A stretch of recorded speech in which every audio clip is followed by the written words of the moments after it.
all for inviting me here. And if someone doesn't know ICERD is the Israeli European R&D Directorate. It means it's some kind of interface that was created in order to have only one contact point in Israel for the European different R&D programs. It means that in ICERD we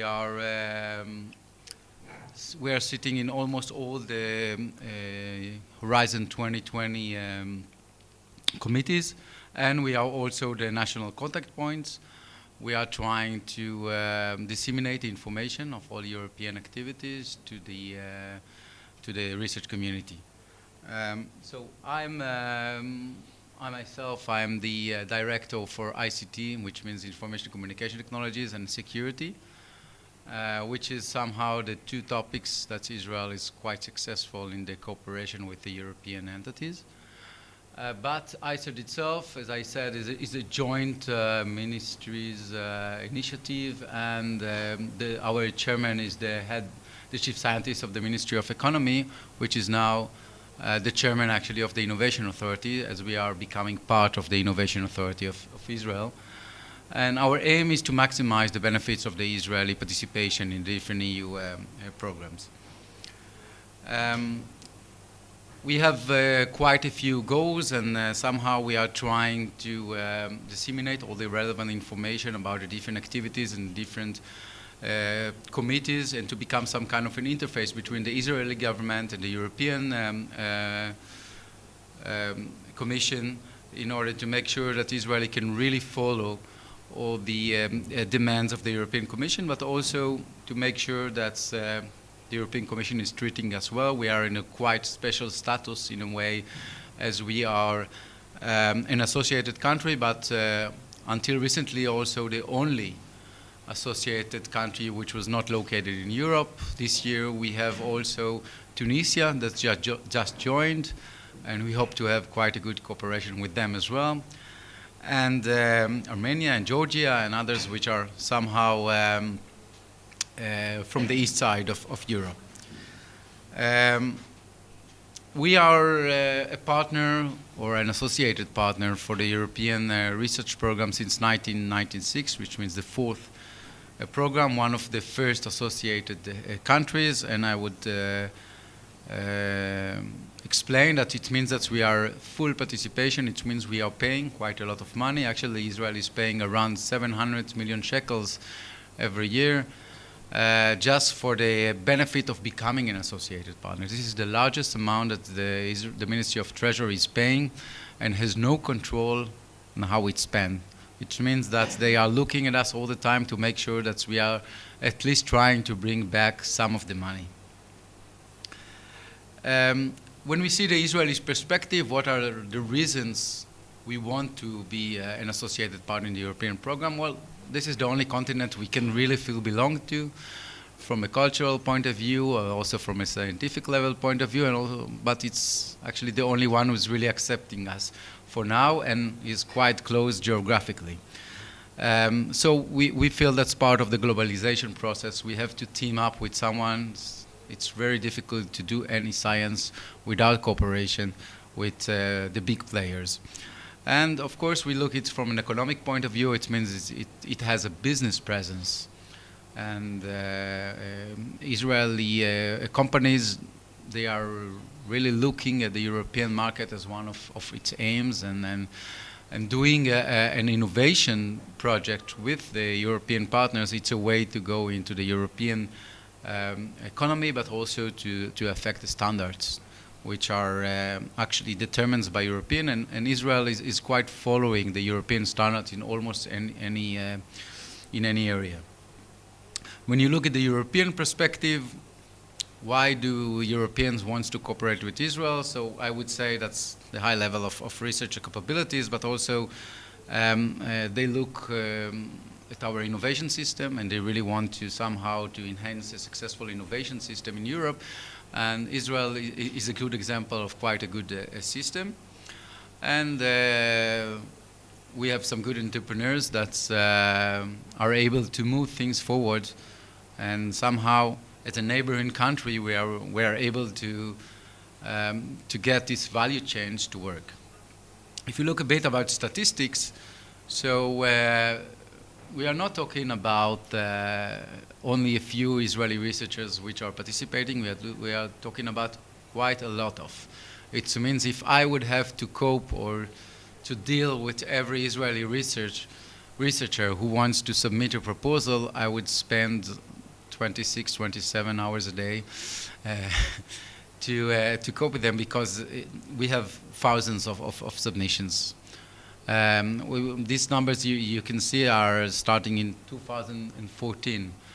Of course, we have many more which were in the previous award program. So only on Horizon 2020, in the last 2.5 years, we have more than 4,200 submissions.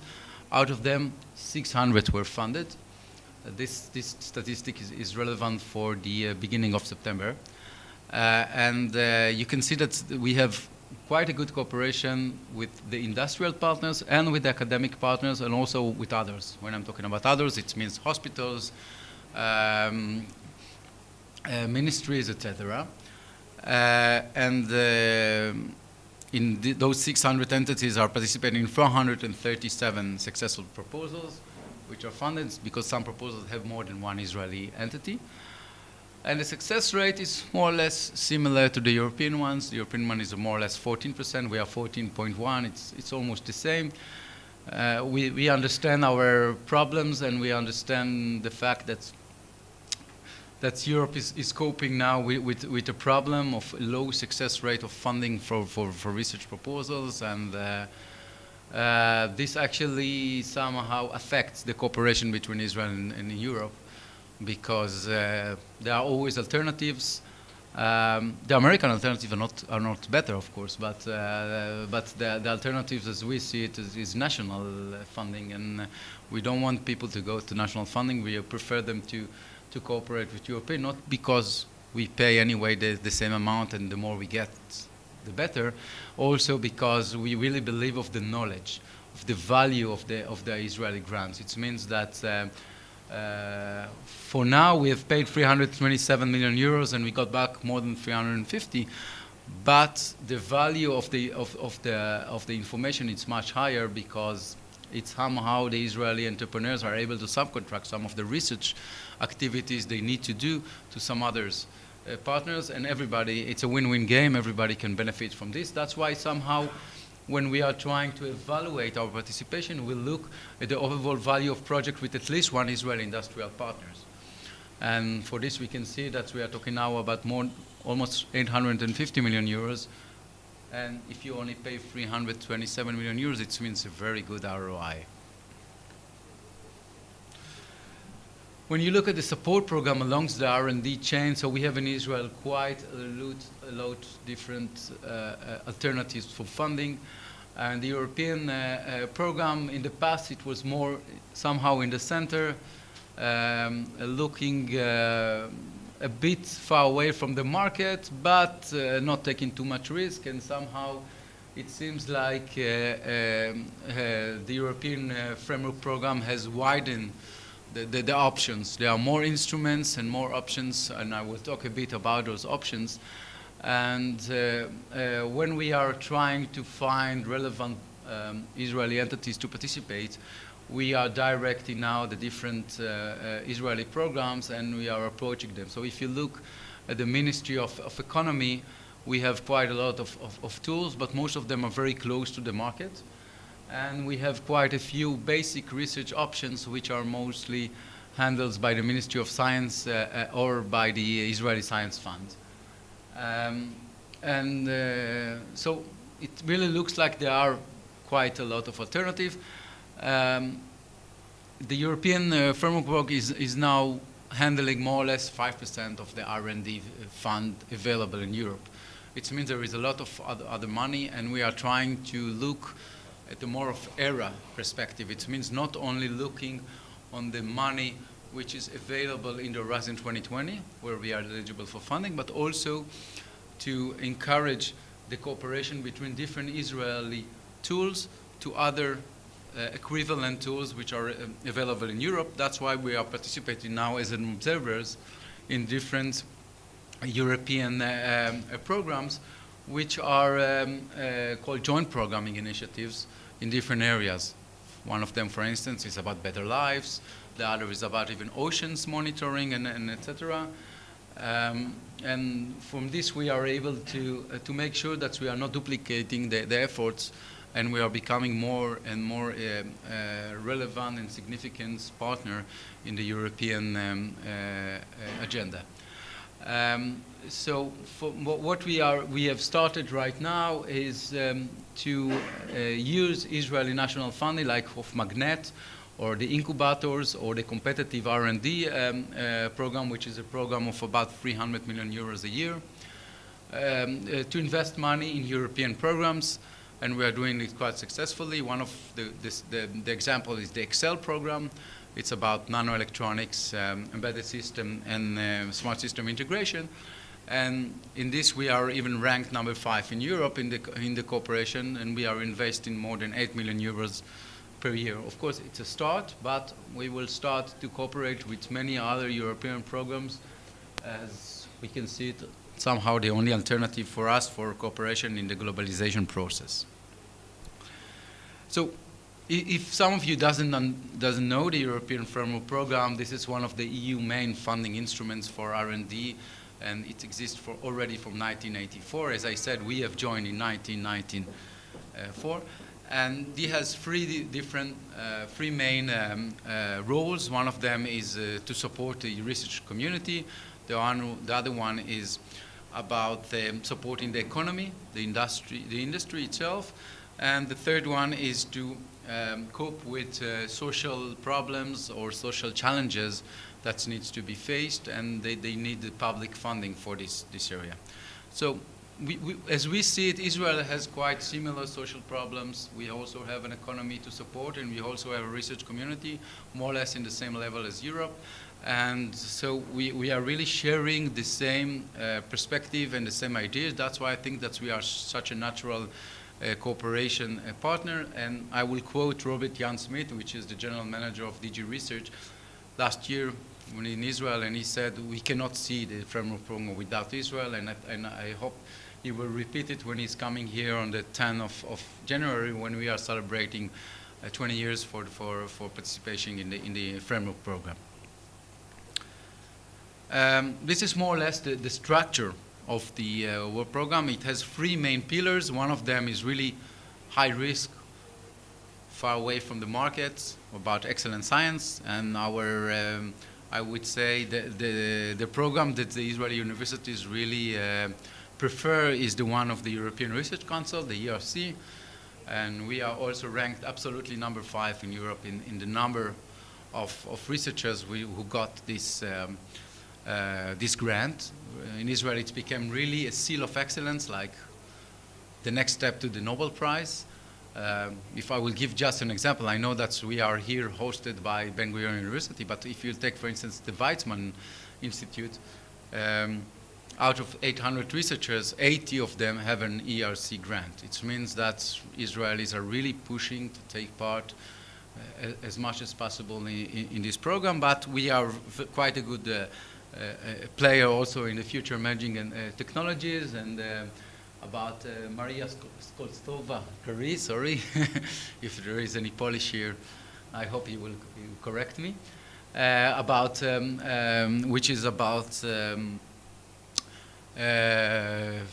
funding relocation for researchers to Europe, from Europe to the industry and the research infrastructure. We are somehow, we have a relationship with different infrastructures all around Europe to make sure that Israeli partners are able to participate.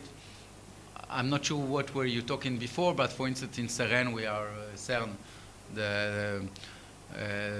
I would say the largest infrastructure facilities in Europe. We are a partner company, we are a partner state, which means we are also contributing quite a few million euros a year to make sure that we are able to be part of this process.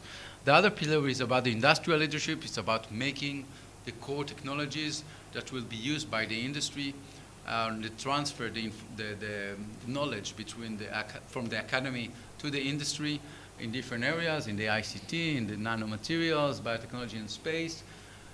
Here there are some areas we are more cooperative, some are less. In ICT we are quite successful. In space we do have some problems with Europe, and sometimes they say that's from scrutiny decisions that we are not able to take part, and I hope this will change because Israel has quite a good space industry. We have started cooperation with the Access to Risks and Finance Fund. We have the Ministry of Treasury taking care of this, but also we have appointed Bank Leumi, one of the Israeli biggest banks, to allow loans to R&D players, while the interest is guarantee or you get some guarantees from the European investment banks, and innovation in SMEs, which is one of the newest tools which Europe has decided to promote, and we really like these new instruments which allow a startup to do a feasibility study and the next phase to develop its tool. The third pillar is about the social challenges, which means that the seven different social challenges which are looking at the specific application areas. One of them is about health, food, energy, etc. As I said, we are quite good in anything to do with security, and we are starting to do well quite in health as well. I'm now coming from an event of 90 people in our offices regarding the transport cause, with 3 European officers coming and participating in this event. So we have an interesting and interested research community to attend. We still understand that we have to be more. There are some new players in Europe, and we have to work with these players, and this is quite difficult for us still. In different areas, Europe has established some technology platforms, which means an association which are becoming a lobby for a specific area. I will give an example. The EPOS is an association of the smart devices, and we have hosted their general manager, and we are trying to make sure that Israeli companies will be interested to cooperate with those partners in technology platforms. What they are doing actually is mostly designing the European research agenda for the future, and somehow establishing a network facility. And this is not always very easy for the Israeli companies, from the reason that they don't think so far away. So not far away, but in the long term, I would say. But they really look more into the next 2-3 years. Most of the Israeli companies are smaller companies. They are not talking about the big industrial partners you have in Europe. And not always we are able to become part of those technology platforms, but we really understand that those are the ones now designing the new strategies of the new work programs and the new R&D agendas. We hope that we will be able to cope with this in the next few years. We have just established some new instruments to encourage Israeli participation in the technology platform, European technology platform, because we understand that if we will not be there, we won't be able to become a relevant partner anymore. If someone doesn't know, so there are funding members of Horizon 2020. Besides the member states, there are more and more now member states. And we are, I would say, one of the most important now member state. Of course, Switzerland is more successful than us, but they have some, in the last few years, they have some strange partnership, but might change in the future. So we have taken the lead together with Norway. And as we are now 1.4% of the budget of the European entire budget, means that we are quite a strong player. You can see that we are talking about 44 different member states. So we are more or less at the average of the participation, but as an associated partner, of course, we are the second, I would say, the first or the second most important associated country for Europe. Just to give an example, what are we doing in the Horizon 2020? So this is an example of one of the projects that was funded in the last, actually, but I'm talking about it because it was already ended, so we are able to evaluate it. We are talking about an Israeli coordinator. It's Vervint. It's an Israeli software company which has led 21 different partners, and we were able to cooperate also with other Israeli entities. One of them is Aeronautics, which is a manufacturer of UAVs, unmanned vehicles, and MADA, which is, I would say, the Israeli Red Cross. Actually, it's part of the Red Cross network already, and but it's the Star of David, not the Red Cross, of course, is on their vehicles, but also with some giant European partners like Alcatel-Lucent and APD UK, etc. Total cost of 14.6 million euros. And what we're doing actually, it's somehow a portable, autonomous, web-based intelligence platform which are able to, the first responders in the field after a disaster, to cope with the management of the information and to make sure that everybody is getting, is doing the right task is supposed to do. And actually they had even a demonstration pilot in the south of France, in which they will be able to demonstrate that they were really able to cope with this. So we are talking about big projects, and Israel is able to help in areas it has the expertise. Another example is the FANCI, the face and body analysis, natural computer interaction. It's also a project that was coordinated by an Israeli company, Zeevi, but as I said, cooperation with many other European partners. It's quite a smaller project, only of 2 years, but they were able to develop innovative face and body analytics, which more about a reference of a driver or any other user which needs to use a portable device and has some difficulties to use the screen as itself. So they are able to use different sensors and to monitor the different behavior to make sure everything works in the right way. Of course, we are coordinators of many other projects. Some Israelis are afraid to become coordinators because they say maybe they don't see us as a leader of European technology, but those examples really prove the other way around. Actually, I myself, I'm the coordinator of the National Contact Point Network. It's a 4 million euros project with 32 different partners. Germany, I know that's when from DLR was actually the coordinator for 16 years, and we have taken the lead from them.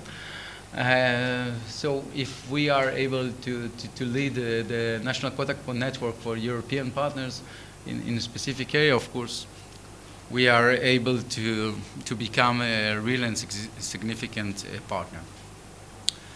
We are also a partner in one of the European network. It's called the EEN, which is a new network that was established a few years ago to help the SMEs to find partners and to help them the most of business opportunities in the EU. It means that it's not only about R&D, also about R&D, but the main idea is the fact that if you're looking for partners in another country to make sure that you are exposed to a specific market, you are able to use this network. We are in ISED, also the national contact point for this area, and this is a huge database, as I said, of 13,000 different companies.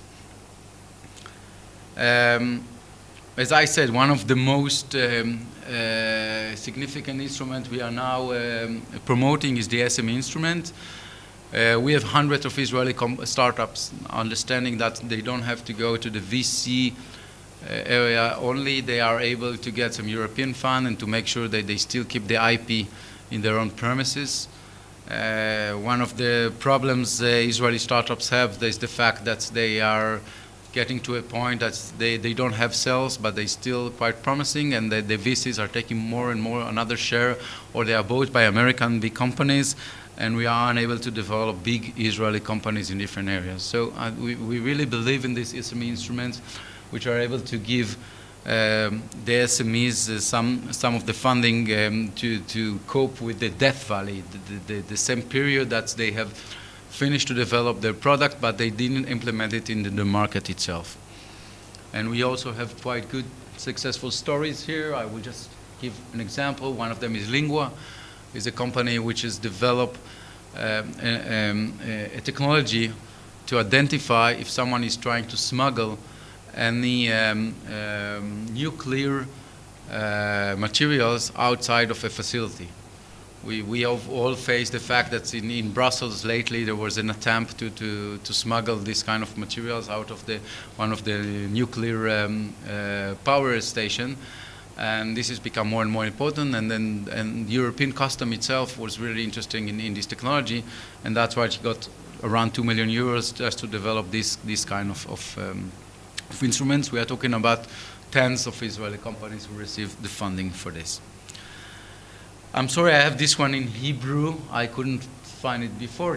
I will explain in part that we have a lot of bilateral programs with different partners. Of course, we have with Germany is one of our biggest one. Two others which are really, we are talking about quite a few of projects per year, is with France, with Italy, and with Greece. Somehow Greece has decided that Israel is one of their targets as well.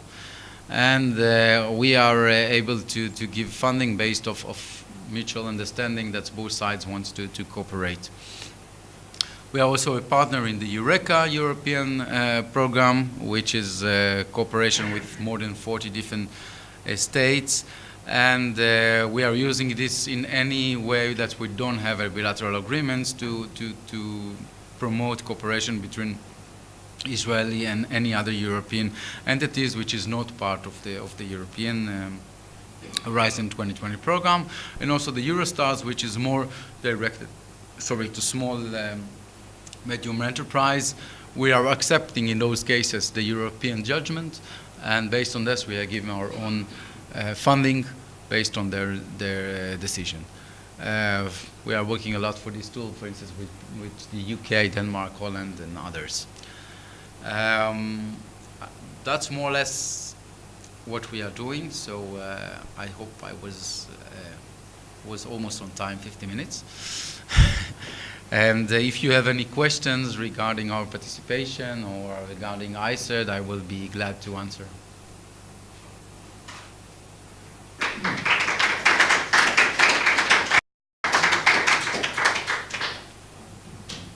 Maybe one question. Several, I think almost all European member states have now published a national strategy for the European research area. Does Israel have such a strategy, and where is it published? Well, I can answer very simply no, because somehow Israel, well, in anything to do with R&D, we don't believe in strategies too much. I would say that we have two different two main funding instruments for the R&D community. One of them is the ISF and the Israeli High Budget Committee, and the other one is the Ministry of Economy. Both of them believe that they should not tell the researcher what to invest and how much money to invest in it. It means that the Ministry of Economy say, let the market decide.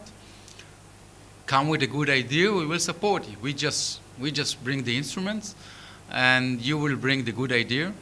And we will never be able to cope with the good ideas ourselves, because technology is somehow running faster than the bureaucrats are able to understand, and I'm one of those bureaucrats.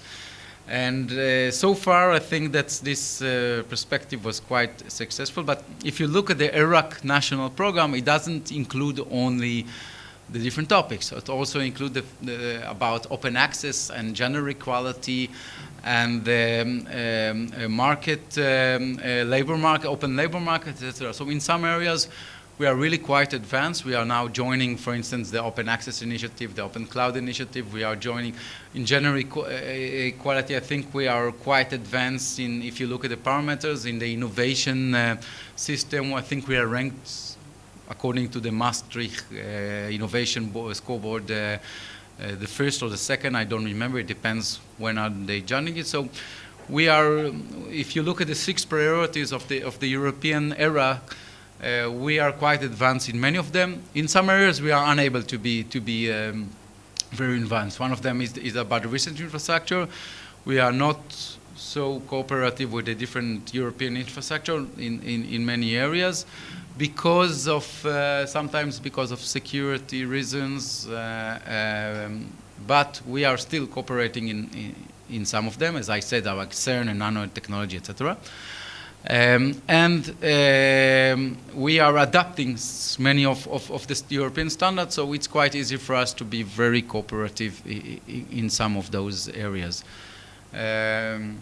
Just if you look at the general equality of the institutes where I'm sitting, out of 19 employees, we have 3 men and 16 women. Most of us are researchers, so at least in some aspects, we have women are preferred for sure.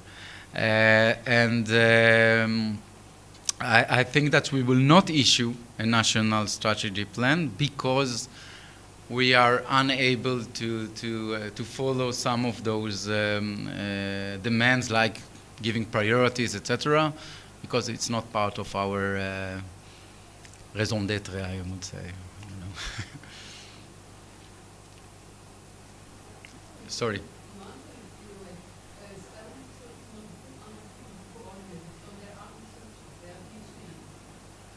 Yes, well, the coordinators are either researchers from the industry or researchers from the academic institute.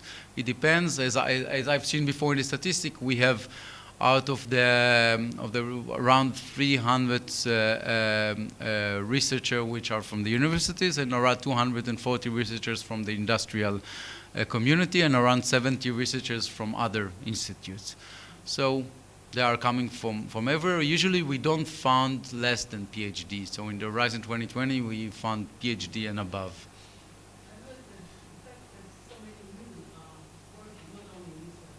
Yes.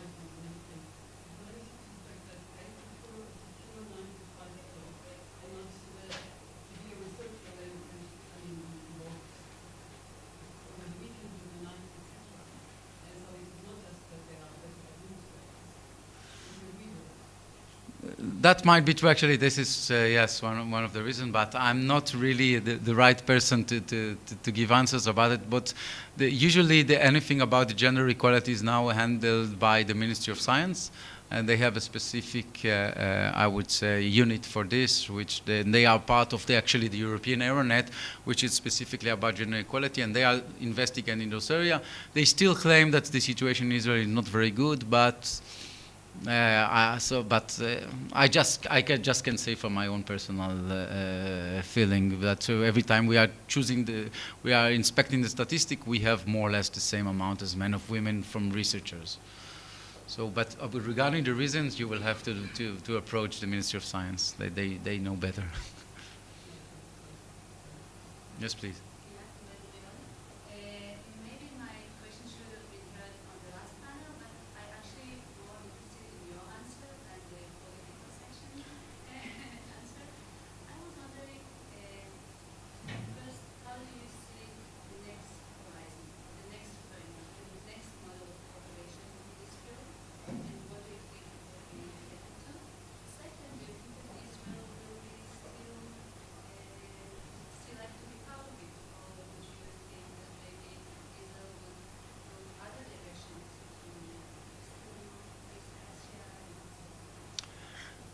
Well, there is the political dimension and there is the need of the research society. So the political dimension, I'm not allowed to answer. I just say that there is for sure a need to reinforce the cooperation between Israel and Southeast Asia and America, from the reason that we cannot be dependent on a specific area for political reasons. And we are directed to cooperate also with other partners as well. But we have nowhere any relations which are as strong as the one we have with Europe. And we got to a point that it will be quite impossible for researchers which are now building the research agenda and the research cooperation through projects with different European networks, and they don't have any other networks to cope with. So it will become more and more difficult to leave the framework program. Now it's become the second most important source of funding for the Israeli universities. Of course, you can always take the money and give it directly to the universities, but it was very easy to prove that we are getting much more than we are putting, not from only financial terms, but also from knowledge terms. So I think it will be a must. Regarding how do I say the next framework program, so I would say how the Europeans are looking at this, because I'm part of those negotiation, I would say, but I'm participating in some of the workshops which are discussing this option. So we are talking about the European Research Council and the Innovation Council, which is about to promote entrepreneurs. So they are talking more and more about taking instruments like the one I've showed you about the SME instruments, or about the fast-track innovation, which is one to take the technology already to the market and to make sure that it works fine in the market, more demonstration plans, more innovation plans.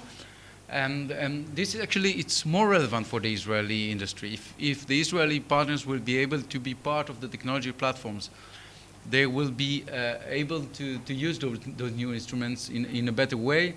I would say also that the European Framework Program is an integration tool for Europe. We are there as an associate partner, but they see it as one of the integration tools for Europe to become one federation, one country. And they are trying to get to a point when they are not duplicating their efforts in research. So I would say that they will take over more and more national funds, more national money, and the Horizon 22, the next, actually the FP9, will be more about coordinating the research maps, but the funding itself will come from the structural fund, from the framework program, and also from the national fund in different instruments, which will be able to make sure there is no duplication of efforts and there is a real big network and real big impact of Europe. So many flagship and lighthouse projects about different areas. We are not talking about, for instance, about the quantum areas. Now the vice president of Ben-Gurion University is traveling to Europe in 2 weeks from now, representing us regarding discussion about what will be the next 6 flagship of Europe for